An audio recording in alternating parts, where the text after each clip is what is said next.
आज ही डाउनलोड करें Skymet mobile app, पूछे मौसम का हाल अपनी पसंदीदा भाषा में और रहे बाकियों से एक कदम आगे। नमस्ते दोस्तों, स्काईमेट वेदर में आप सभी का बहुत बहुत स्वागत है। मेरा नाम महेश पलावत है। आज 4 जून हो चुकी है और आगे मानसून कैसा रहेगा और अभी तक मानसून की चाल है, इसके बारे में डिस्कस करेंगे। तो आप देखिए कि वेस्टर्न डिस्टर्बेंस एक के बाद एक आ रहे हैं और जो साइक्लोनिक सर्कुलेशन आप देख सकते हैं पाकिस्तान के ऊपर है। एक ट्रफ है जो पंजाब से लेकर के उत्तराखंड तक आ रही है। एक साइक्लोनिक सर्कुलेशन गुजरात के सौराष्ट्र कच्छ के साथ साथ साउथ सिंध के ऊपर है। वहां से भी एक तरफ अरब सागर तक आ रही है। अरब सागर से नमी वाली हवाएं आ रही हैं। एक तरफ है जो उत्तर पूर्वी उत्तर प्रदेश से असम तक आ रही है और एक जो निम्न दबाव की रेखा कहते हैं इसको, तरफ कह लो, ये उत्तर प्रदेश से लेकर के महाराष्ट्र या कर्नाटक तक आ रही है। एक पश्चिमी तट पर भी एक हल्की ट्रफ दिखाई दे रही है। तो ये सारे जो वेदर सिस्टम हैं, इनके कारण क्या होने वाला है इसके बारे में बात करेंगे। उससे पहले मैं आपको एक बहुत इंपॉर्टेंट बात बताना चाहता हूं कि जैसे हमने पहले से अपनी ऐप जो है स्काईमेट की AI ऐप, आर्टिफिशियल इंटेलिजेंस की ऐप को लॉन्च किया हुआ है, वो पहले से है। लेकिन अगर आपने उसको डाउनलोड नहीं किया, क्योंकि अब मानसून आ गया है और मानसून में बहुत ज्यादा जरूरी है आपको अपने इलाके का अगले 15 दिन का क्या वेदर रहेगा, जिससे आप अपनी फसल की प्लानिंग और जो पेस्टिसाइड छिड़कना है, पानी लगाना है, ये सारी प्लानिंग कर सकते हैं। तो उसके लिए जो स्काईमेट की AI ऐप है, इसको आप डाउनलोड कर लीजिए और ये बहुत ही छोटी ऐप है, आपकी मेमोरी भी ज़्यादा नहीं लेगी और ये एंड्रॉयड और iOS दोनों फ़ोन के लिए उपलब्ध है। इसमें जो माइक का आइकन है, उसमें अगर आप उसको दबा करके अपनी भाषा में, हिंदी में, गुजराती में, मराठी, इंग्लिश, जिसमें भी पूछना चाहें, जो भी सवाल आप पूछेंगे उसका वो सटीक आंसर देगी और आपको बताएगी। अगर आपने पूछा कि दिल्ली में बारिश कब होगी, तो वो बताएगी कि दिल्ली बारिश में कब होगी और उसके बारे में अगले 15 दिन का फोरकास्ट भी वो लगातार आपको बताएगी। तो बहुत ही उपयोगी ऐप है, इसको आप डाउनलोड जरूर कर लीजिए। और इसमें कोई फ्री ऐप है, कोई पैसे भी नहीं लगने वाले और आपका कोई टाइम भी वेस्ट नहीं होगा। आपको ढूंढने की जरूरत नहीं है, गूगल पे जाके टाइप करने की जरूरत नहीं है, सीधा बस आपने वो माइक दबाया और क्वेश्चन पूछा, आपका आंसर आ गया। तो इसको आप जरूर डाउनलोड कर लीजिए। तो आगे वेदर कैसा रहेगा, इससे पहले हम देखते हैं कि आप देखिए अभी तक का मानसून, यानी कि 1 जून से 30 सितंबर तक मानसून की गणना शुरू हो जाती है, बारिश की गणना शुरू हो जाती है। अभी दिल्ली वगैरह में या उत्तर भारत में नहीं पहुंचा है, लेकिन पूरे भारत में जो भी बारिश 1 जून से 30 सितंबर की होती है उसको हम मानसून की बारिश मानते हैं। तो आप देखिए अभी 28% पूरे भारत में बारिश ज्यादा हुई है 1 जून से लेकर के 30 जून के बीच में।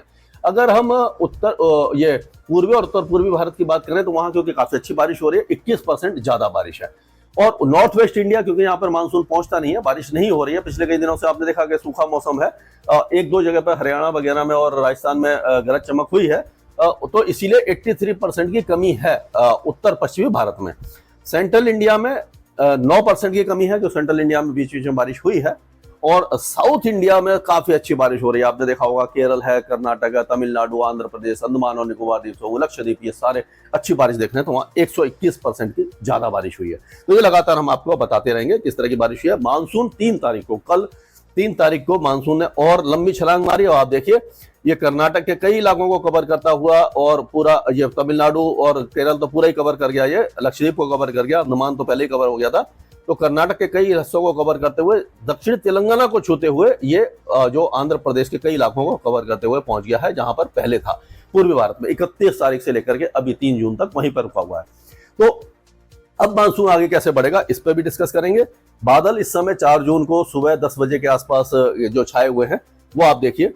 तो ये हरियाणा में है, उत्तराखंड में है, उत्तर पश्चिमी उत्तर प्रदेश में बादल हैं, उत्तर प्रदेश के कई इलाकों में बादल हैं, मध्य प्रदेश में, विदर्भ, मराठवाड़ा, ये सारे इलाके हैं और दक्षिण भारत के साथ साथ पूर्वी उत्तर पूर्वी भारत में बादल छाए हुए हैं। तो और जो टेम्परेचर है, कल जो मैक्सिमम टेम्परेचर था वो गंगानगर में सबसे ज्यादा था, 46.5, यानी हीट वेव अभी चल रही है। 45 डिग्री जहां पर भी है वहां पर समझ लिया हीट वेव है, क्योंकि डिपार्चर के अलावा अगर जो 45 डिग्री होता है तो ऑटोमेटिक हीट वेव डिक्लेयर हो जाती है। तो अमृतसर, पिलानी, रोहतक, हिसार, प्रयागराज, झांसी, हमीरपुर और चूरू, खजुराहो, नारनौल तक ये हीट वेव चल रही है। दिल्ली में थोड़ा सा हीट वेव से रह गई, 44.8 है और बाकी जगह आप देखिए पटियाला, वाराणसी, बलूरघाट, लुधियाना, अलवर, कानपुर, नौगांव, ये सारे काफी ज्यादा गर्म बने हुए हैं। तो अब आगे कैसा मौसम रहेगा इस पर डिस्कस करते हैं। तो अब एक वेस्टर्न डिस्टर्बेंस जो है वो पहाड़ों को प्रभावित करेगा आज से ही। तो आज से 4 तारीख से 6 जून के बीच में पहाड़ों पर बारिश की गतिविधियां एक बार फिर बढ़ जाएंगी। आपने देखा मनाली के ऊंचे इलाकों में अभी फिलहाल बर्फबारी पड़ी है। मतलब जून के महीने में जो स्नोफॉल है बहुत ही ज्यादा एक तरह से कैसे आश्चर्यजनक है। तो ये क्लाइमेट चेंज का असर है कि मौसम पलटा खा रहा है। तो अब ऊंचे पहाड़ों पर एक बार फिर स्नोफॉल की संभावना है और लद्दाख का जो इलाका है वो अभी भी बर्फ से कई इलाकों में ढके हुए हैं। रास्ता साफ किया जा रहा है। जो लोग यूजुअली इस सीजन में लद्दाख बाई रोड जाते थे तो वो भी अब धीरे धीरे साफ हो जाएगा। अब बहुत ज्यादा बड़ा वेस्टर्न डिस्टर्बेंस दिखाई नहीं दे रहा है।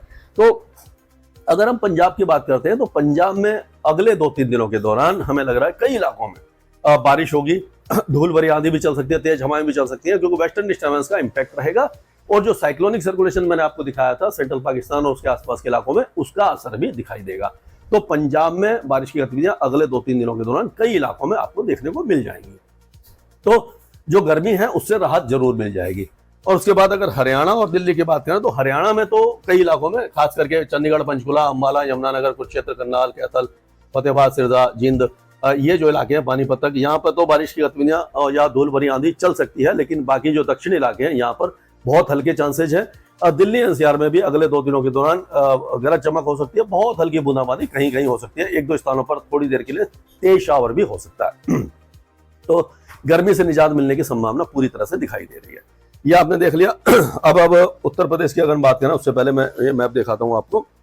तो आज का मैप है, आप देखिए पश्चिमी उत्तर प्रदेश में दिल्ली से टच करता हुआ यहाँ पर भी बारिश की गतिविधियां दिखाई दे रही हैं।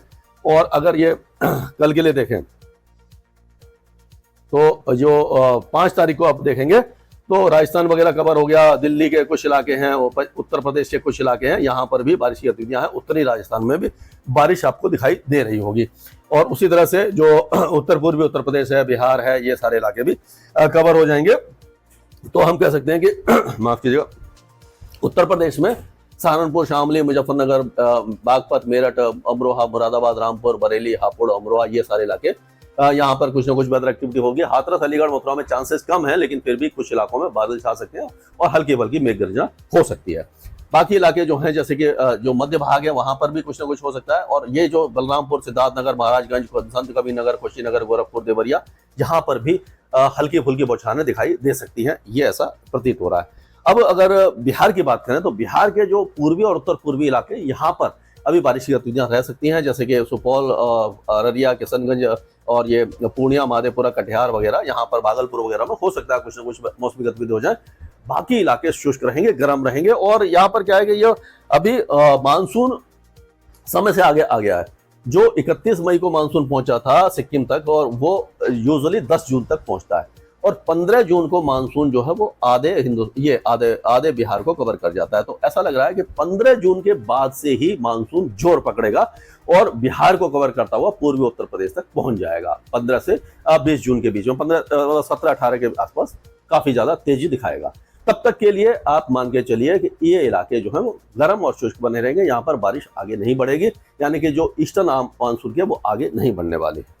अब राजस्थान की बात करते हैं तो राजस्थान में जो गर्मी है, गंगानगर वगैरह को छोड़ दिए अगर उत्तर पश्चिमी इलाके को, बाकी इलाकों में जो बहुत ज्यादा भीषण गर्मी थी, वहां पर आपने देखा होगा कि जो साउथ वेस्टर्ली विंड आई थी उससे टेम्परेचर गिर गया है। पहले लग रहा था कि वेस्टर्ली विंड आ जाएगी, यानी कि जो पश्चिमी हवाएं हैं बलूचिस्तान वगैरह से, सिंध से आएंगी और वो टेम्परेचर को फिर से बढ़ा देंगी। लेकिन अभी जो साइक्लोनिक सर्कुलेशन आपने देखा गुजरात में बन गया, उसके कारण जो हवा है वो यहाँ से लगातार आती रहेंगी, मॉइस्चर देती रहेगी। तो गंगानगर, हनुमानगढ़, चूरू, बीकानेर, झुंझुनू, अलवर, सीकर, भरतपुर, ये जो इलाके हैं यहाँ पर हो सकता है।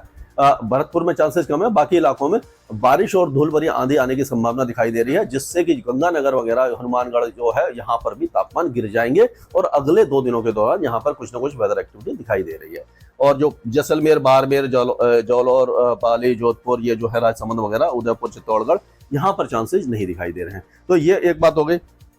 अब अगर हम और आगे चलते हैं मध्य प्रदेश की तरफ, तो मध्य प्रदेश में भी अभी फिलहाल तो कोई वेदर एक्टिविटी दिखाई नहीं दे रही है, लेकिन फिर भी जो दक्षिणी मध्य प्रदेश है, जो इससे बालाघाट, सिवनी, छिंदवाड़ा, बैतूल, ये जो महाराष्ट्र से लगा हुआ है, बुरहानपुर वगैरह, इन इलाकों में कुछ ना कुछ वेदर एक्टिविटी थोड़ी बहुत दिखाई दे जाएगी और थोड़ा बहुत राहत वहां पर मिलेगी। बाकी इलाके थोड़े से गर्म और शुष्क ही बने रहेंगे। आप छत्तीसगढ़ की बात कर लेते हैं तो दक्षिणी छत्तीसगढ़, कांकेर, कोडागांव, नारायणपुर, बीजापुर, दांतेवाड़ा, बस्तर, सुकमा, यहाँ पर मौसमी गतिविधि दिखाई दे रही है। लेकिन बाकी जो छत्तीसगढ़ है वो सूखा रहेगा, शुष्क रहेगा। और झारखंड में भी कोई खास वेदर एक्टिविटी दिखाई नहीं दे रही, क्योंकि मानसून अभी रुका हुआ है पीछे। तो पूर्वी झारखंड में थोड़ी बहुत वेदर एक्टिविटी हो जाएगी, बाकी इलाके साफ रहेंगे। उड़ीसा की अगर बात करें तो उड़ीसा के जो तटीय इलाके हैं यहाँ पर अभी लग रहा है कि कुछ ना कुछ वेदर एक्टिविटी होती रहेगी। जो हवाएं जो जा रही है यानी जो बंगाल की खाड़ी से, वो इन इलाकों में जगत सिंहपुरी, गंजम, भुवनेश्वर, भद्रक, यहाँ पर थोड़ी बहुत वेदर एक्टिविटी दे जाएगी। और अंदरूनी इलाकों में भी छुटपुट बौछारें पहले भी हो रही है, तो मतलब कि ये टेम्परेचर को थोड़ा सा कंट्रोल में रखेगी। जो भीषण गर्मी है वो अभी फिलहाल दिखाई नहीं देने वाली है यहाँ पर। अब अगर गुजरात की बात करते हैं तो गुजरात में अभी फिलहाल तो कोई वेदर एक्टिविटी दिखाई नहीं दे रही है, लेकिन आगे की बात करते हैं हम। देखो ये देखिए, थोड़ा सा ये कच्छ का ये जो दक्षिणी गुजरात है, यहाँ पर हल्के फुल्के बादल छा सकते हैं, नवसारी और भरूच, ये सूरत वगैरह में, वलसाड़ वगैरह में और नर्मदा वगैरह में। और उसके बाद अगर और आगे चलते हैं हम, तो ये देखिए मानसून काफी देर से आएगा, लेकिन हाँ आप देखिए 9 तारीख के आसपास हमें लग रहा है कि एक बार फिर से जो दक्षिणी गुजरात है वहां पर बारिश की गतिविधियां शुरू हो जाएंगी और 9 तारीख तक ही मानसून भी हो सकता है मुंबई में पहुंच जाए। 9-10 के आसपास कई चांसेस हमें लग रहे हैं, तो इस तरह का मौसम वहां पर रहने वाला है। तो अगर महाराष्ट्र की बात करें तो महाराष्ट्र में अब अगले एक हफ्ते के दौरान जो मध्य महाराष्ट्र है, दक्षिणी मध्य महाराष्ट्र, दक्षिणी कोकण एंड गोवा और मराठवाड़ा, यहाँ पर तो बारिश की गतिविधियां लगातार जारी रहेंगी और फिर धीरे धीरे ये मुंबई, थाने, दानू तक पहुंचेंगी। और जो विदर्भ का इलाका है यहाँ पर बीच बीच में बारिश होगी, लगातार नहीं होगी, लेकिन अब ये जो प्री मानसून गतिविधियां हैं वो इस जो ट्रफ जहां बनी हुई थी उसके कारण धीरे धीरे आगे बढ़ेंगे। और रायगढ़, रत्नागिरी, सिंधुदुर्ग, कोल्हापुर, सांगली, सतारा, सोलापुर, ये जो इलाके हैं, पुणे वगैरह, यहाँ पर अच्छी बारिश दिखाई दे रही है। बाकी इलाके जैसे कि मुंबई, थाने, दाहनू, ये जो इलाके हैं यहाँ पर भी छुटपुट बौछारें रहेंगी और धीरे धीरे वेदर एक्टिविटी बढ़ेगी, तो मौसम थोड़ा सा कंट्रोल में रहेगा। और मानसून की उम्मीद यही है कि 10 जून जो नॉर्मल डेट है, दो दिन आगे पीछे यहाँ पर मानसून पहुंच जाएगा और उसी समय गुजरात में भी कुछ वेदर एक्टिविटी आपको दिखाई देने लग जाएगी। ये काफी अच्छी बात है। जंगे पश्चिम बंगाल में अभी बारिश नहीं है, लेकिन उपहिमालय पश्चिम बंगाल, जलपाई, दार्जिलिंग, अलीपुरद्वार, कूच बिहार, उत्तरी दिनाजपुर, सिक्किम और जो पूर्वोत्तर राज्य है वहां पर लगातार बारिश की गतिविधियां रहेंगी। पूर्वोत्तर राज्यों में अच्छी बारिश है। असम, मेघालय जो है वो काफी अच्छी बारिश देखेंगे। अरुणाचल प्रदेश में लाइट टू मॉडरेट रहेगी। नागालैंड, मणिपुर, मिजोरम, त्रिपुरा में हल्की से मध्यम बारिश रहेगी। यानी कि ये मानसून जो है लगातार यहाँ पर बरसता रहेगा और यहाँ पर मौसम बहुत ज्यादा अच्छा बना रहेगा, इस तरह का इंडिकेशन दिखाई दे रहा है। कर्नाटक की बात करें तो अगले 2-3 दिन कर्नाटक के लिए बहुत अच्छे रहने वाले हैं। दक्षिणी आंतरिक कर्नाटका, बेंगलुरु में आपने देखा था 111 मिलीमीटर की बारिश परसों हुई थी, जो एक तरह से रिकॉर्ड है, कई सालों का रिकॉर्ड है। और ये पूरे जून में इतनी बारिश नहीं होती जितनी बारिश बेंगलोर में एक साथ हुई थी।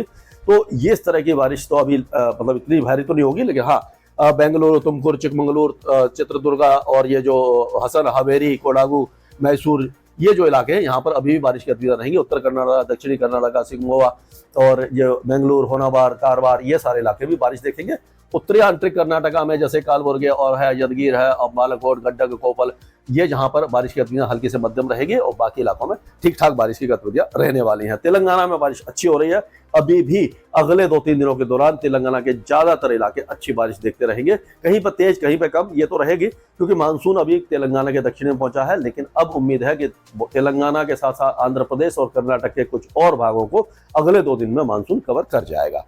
और आंध्र प्रदेश के कई इलाकों में बारिश है, जो साउथ, ये कुर्नूल, कुड़प्पा, नडियाल वगैरह, अनंतपुर, ये सारे इलाके बारिश देखेंगे। कोस्टल आंध्र प्रदेश में हल्की बारिश की गतिविधियां दिखाई देंगी आपको। 1-2 मॉडरेट स्पेल भी हो सकता है, ये अच्छा बारिश भी हो सकती है। और ये तमिलनाडु के कई इलाके, अंदरूनी इलाके अच्छी बारिश देखेंगे और कोस्टल एरियाज में भी लाइट टू मॉडरेट रेन दिखाई दे रही है। केरल में मानसून बहुत ज्यादा झमाझम वाली बारिश तो नहीं दे रहा, लेकिन हाँ कुछ ना कुछ वेदर एक्टिविटी होगी। अभी मानसून यहाँ पर बहुत ज्यादा इंटेंस नहीं हो रहा है। लक्षद्वीप और अंडमान और निकोबार द्वीप समूह भी लगातार बारिश देखते रहेंगे। स्काईमेट वेदर में अभी के लिए मौसम से जुड़ी सटीक जानकारी और खबरों के लिए हमारे YouTube चैनल को सब्सक्राइब करें और बेल आइकन दबाकर हर खबर पर रखें नजर।